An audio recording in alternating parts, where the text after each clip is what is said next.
Abe, you can get out of here whenever you're ready. Take your time, it don't matter. All right, for the rest of y'all in the ConnectPoint class, we might not get as loud as the kids are getting downstairs. Sounds like they're cheering on their favorite football team. Just happens to be Jesus. Okay, so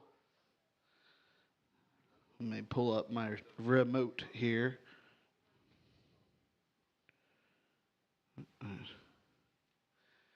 Do. Okay, hopefully that does not drop on me. There's Levi. Hello, hello. All right, so today's title is Kindness for the Father's Sake. And then we're going to just talk about somebody. Maybe some of y'all have heard about him before. But just before Christmas 1982 in Melbourne, Australia, I'm going to butcher their last name. I did not take the opportunity to figure out how you say their name, but it's Vujicic. Vujicic.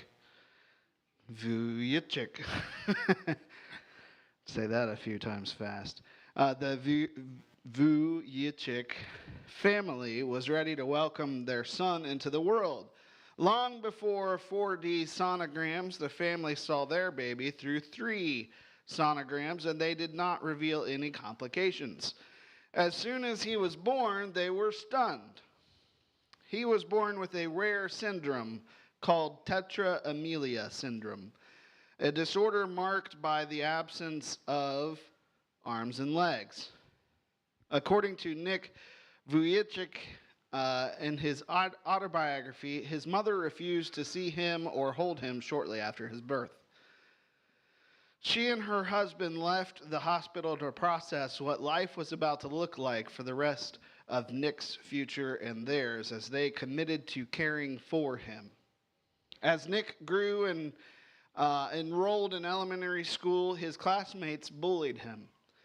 At one point, he tried to drown himself, but someone jumped in and saved his life. He wondered why he struggled while other children did not. He even questioned if his life had any purpose. His parents recognized his depression and loneliness, and they helped him see the positives in life. Somewhere in those adolescent years, Nick looked to God and started a relationship with Him. To this day, he points to his faith in God as the strength that helps him day by day. At 19 years old, Nick gave his first inspirational talk and realized his life could inspire others to overcome whatever challenges they were facing. Although he does not have fully formed legs, he was born with one foot just a few inches below his left hip. The toes on that foot were fused, and he underwent an operation to separate the toes so he could use them as fingers. He refers to them as his chicken drumstick. He can type up to 43 words per minute, just above the average of a non-professional typist. Since his first inspirational talk, he has shared his story to millions of people, sometimes to stadiums full of people, and sometimes to a church youth group. When he turned 32, he founded Nick V Ministries, formerly Life Without Limbs, where he still serves as president and CEO. 7 years later, on February 12th, 2012, he married, I'm going to butcher this one too, Kanae, it's Kanae, if you want to write it down, and then Maya Hara. That's a lot easier than the first one. And he and his wife have 2 daughters. Nick is an author, speaker, musician, actor, and his hobbies include fishing, painting, and swimming. Swimming. His nickname when he's swimming is Bob. Sorry, that was low-hanging fruit. um, all without arms and legs. He does all of that without arms and legs. His story continues to amaze those who hear it and is a living example of someone who overcame major physical challenges to make an impact. So, diving into our lesson here. Before the time of kings in Israel, God had wanted to be their king. However, Israel rejected God so they might have a king like surrounding nations. And you can look at 1 Samuel chapter 8 verses 6 and 7. God accommodated their request despite being rejected. And Samuel anointed Saul as king. While externally, Saul seemed to be the ideal candidate for king, internally, Saul had different plans. Instead of executing the will of God, Saul chose to execute his own will. God ultimately rejected Saul because Saul believed his ways were better than God's, leading us to young David. David was the youngest of Jesse's several sons, and he shepherded some of his father's sheep. Samuel, Israel's last judge, was called to anoint a new king over Israel. Since God had rejected Saul as king, Samuel arrived at Jesse's house, and Jesse must have been pretty surprised to see the judge and prophet show up to his door. That would be like me seeing Brother Eli and Hernandez come up to my door when he was still walking the earth. I'd be like, what are you doing here? But pick out somebody you think is, just a mighty man of God that you don't expect them to come to your house. I'm not talking about Pastor either. He might show up any moment. Like, hey. But yeah, it was something like that. So I'm sure Jesse was surprised to see Samuel visit his home unannounced. The prophet asked Jesse to assemble his sons because God had promised to speak to Samuel when Israel's new king stood before him. Jesse called his sons, and they assembled before Samuel. And perhaps Samuel walked before them like a drill sergeant. They're standing there, back straight, chin up, shoulders back, trying not to pass out. Okay. While Samuel walks in front of them, looking deep into their eyes. Maybe. I don't know. He could have been like a drill sergeant inspecting a new cadet. And likely everyone was nervous. Oh, man. If he makes me the king, what am I going to do? Well, I don't know how to be a king. Oh, what if he doesn't choose me? Oh, what if he chooses David? You never know. They may have been nervous, but Samuel may have been the most nervous. Because if Saul found out Samuel was seeking out a new king while Saul still sat on the throne, it may be the end of Samuel. I would be pretty nervous myself. Boy, if he finds out, I'm dead meat. Or as the kids are saying these days, I'm cooked. After examining all of Jesse's sons standing before him, God spoke to Samuel that none of these were the right candidate. Anybody know why? Before I move on? Anybody heard the story? Know the answer? Okay. Okay.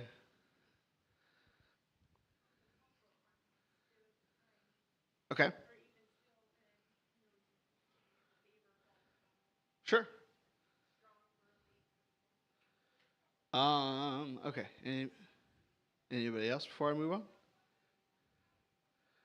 So I was looking for the simple answer. These two are giving me the good stuff. David wasn't there yet. He wasn't there yet. He was late. Yeah, he was busy tending to the sheep. I almost said sheaf. I don't know what that is. But God spoke to Samuel and said that none of these dudes were the right candidate. So confused, Samuel asked Jesse if he had any more sons. Jesse looked at the ground for a moment and then answered that he had one more. Yeah, I got another. I guess. He's a scrappy dude. Probably ain't worth a whole lot. He's definitely not the one you're looking for. But he said he had one more. It was David, who was out tending to the sheep.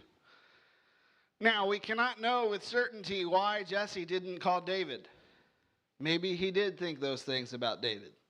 He's a scrappy lad. You could throw him further than you could ever imagine. He's about 75 pounds soaking wet. I don't know. There could have been a lot of reasons why he didn't call him. But we can deduce that Jesse believed David wasn't even a candidate for king. That is one thing we can kind of figure out from the scriptures. He didn't think David was king material. And suddenly David heard voices calling for him in the distance, and he took off running toward home. When he arrived, he saw the puzzled expressions on the faces of his father and brothers, and then David's face turned toward Samuel. I feel like I've done that before, but I'm the oldest. I'm not the youngest. So I usually was clued in to when somebody came unannounced, whereas my youngest sibling probably wasn't very clued in. So when they would come around the corner, oh, what are they doing here? I got to change my attitude real quick. I got to go get something better on. I'm in my PJs still. So David comes around the corner and he sees Samuel. Samuel's eyes open wide with surprise as he found something or someone he had been searching for. Samuel approached David and poured anointing oil upon his head. David would be Israel's next king. As quickly as Samuel came, Samuel left, leaving Jesse and all his sons awestruck with surprise. Perhaps they didn't know it then, but they had just experienced God's grace. So I'll pause here for a question. Why do you think Jesse excluded David when Samuel told him to assemble his sons? Now, there is no right or wrong answer. You can go deep.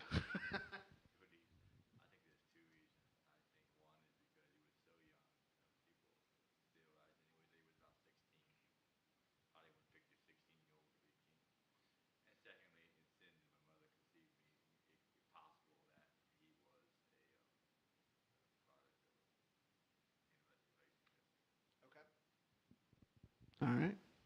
Anybody else? All right. We can move on. All right. So the word grace may describe how a ballet dancer moves graciously.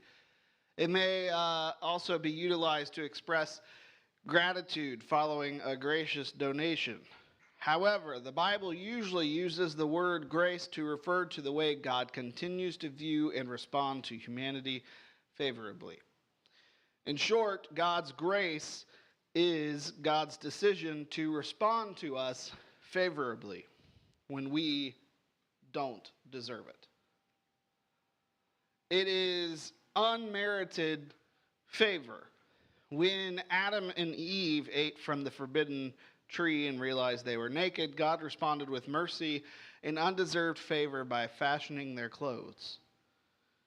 When Israel cried out to the Lord during years of bondage, God was favorable to them and sent a deliverer. This says deliverer. Deliver. Sent a deliverer. A deliverer. And I can't help but think of that DreamWorks film on Moses. Deliver us to the promised land. If you don't know that movie, you need to watch it. That's a good one. So Moses would come along, and then various judges. Those are the types of people that God was favorable to and sent to Israel. Then, when Israel's request for a king violated God's commandments, God responded with undeserved favor by anointing a new king, one who would grow to be a man after God's own heart. The idea that human beings have somehow gotten a raw deal from God is unfortunately quite common. We believe we have worked hard and are entitled to rewards, virtues, privileges, and blessings. When we understand all have sinned and fallen short of God's glory, as Romans 3:23 says, we realize none of us deserve God's grace. Nevertheless, God has treated us unfairly. Instead of responding with justice, he responds to us with grace. Despite our flaws, he looks at us favorably.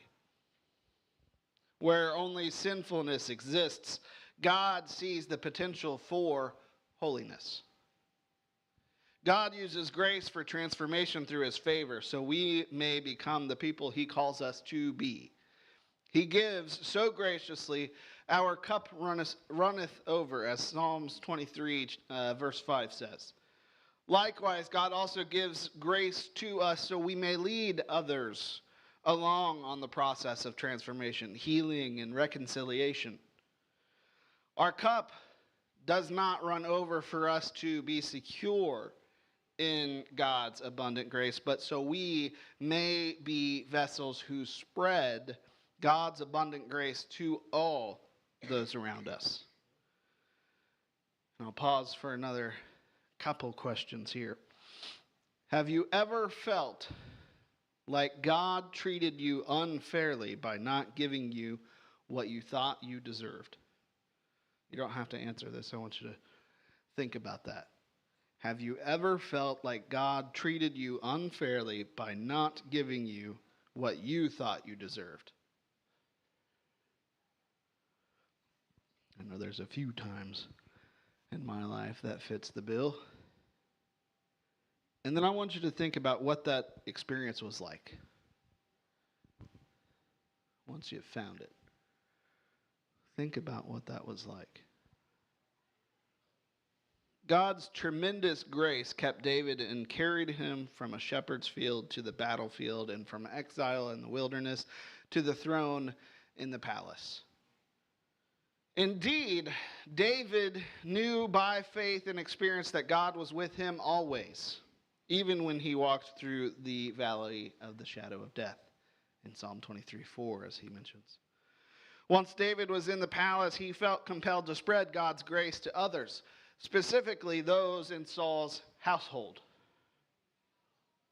Jonathan, Saul's son, was David's greatest friend and his greatest ally. Jonathan could have treated David as an enemy. Well, my dad doesn't like you, so I don't like you either. Instead, he's like, no. My dad must be crazy or something. So they were the best of friends. David's existence and anointing stood in the way of Jonathan's succession. He had every right or every reason to really want to get rid of David. If I get rid of David, I'll be next in line.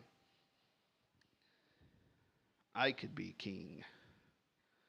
And then we got something like the Lion King going on. Yeah. But David's existence and anointing stood in the way of Jonathan's succession to the throne following Saul's death. Likewise, David should have viewed Jonathan as competition for the throne. Nevertheless, Jonathan did not once oppose the will of God like his father Saul had repeatedly done.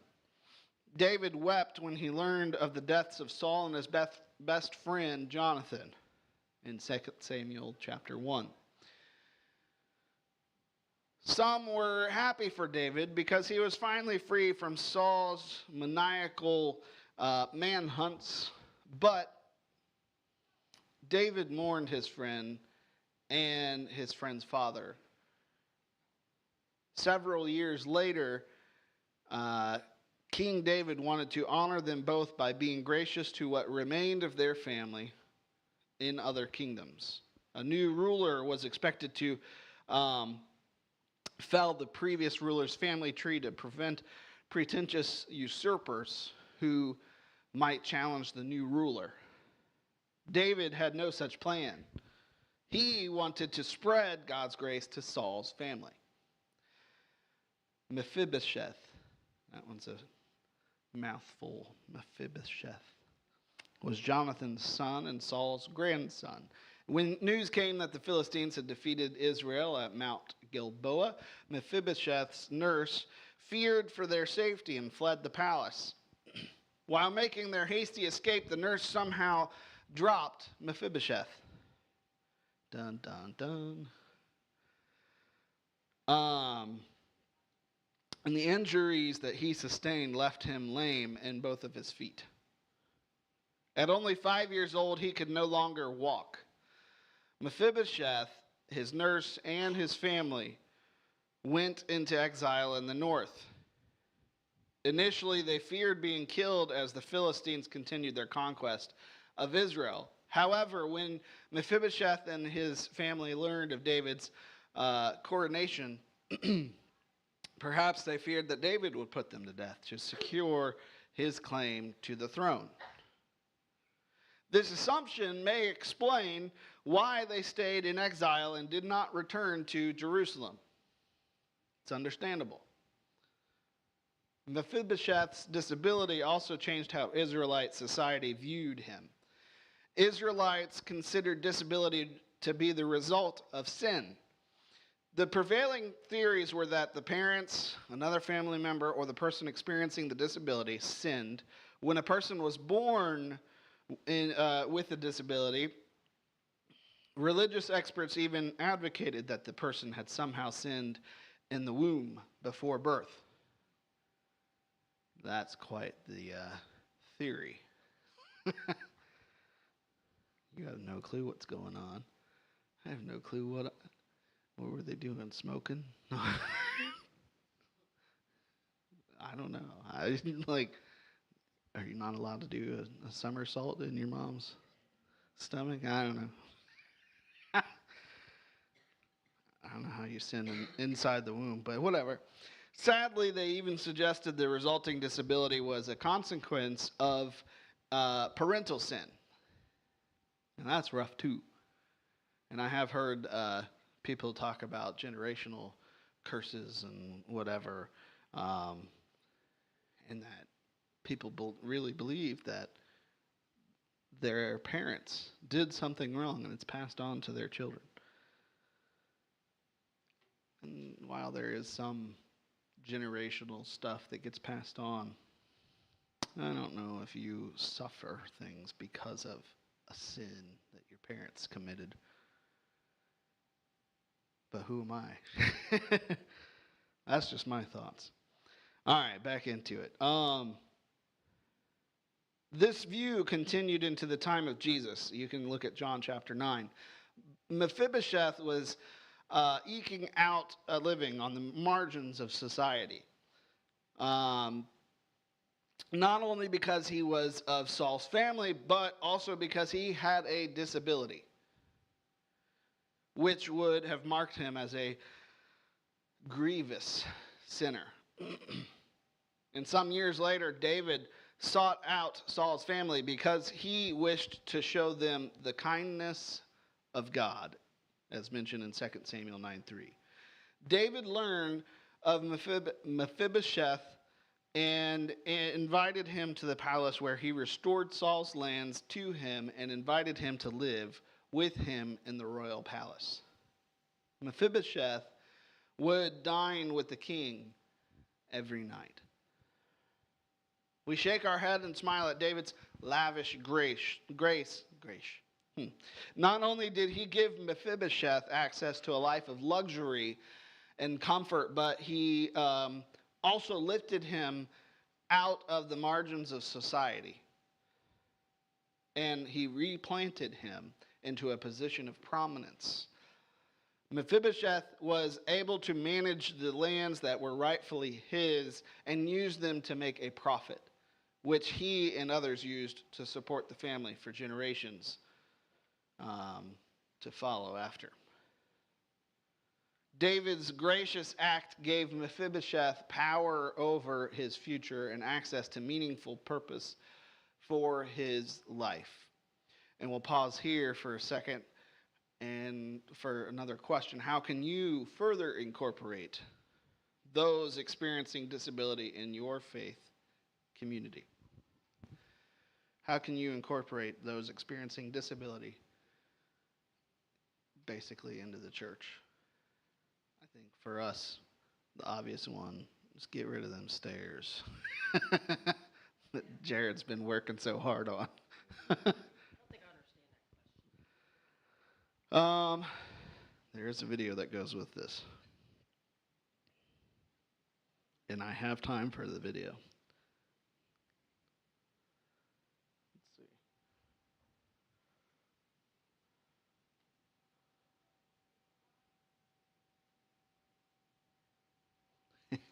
I would just unmute the laptop, but it's still playing music. Let's see. So how can you make those with disabilities feel like they are part of this church?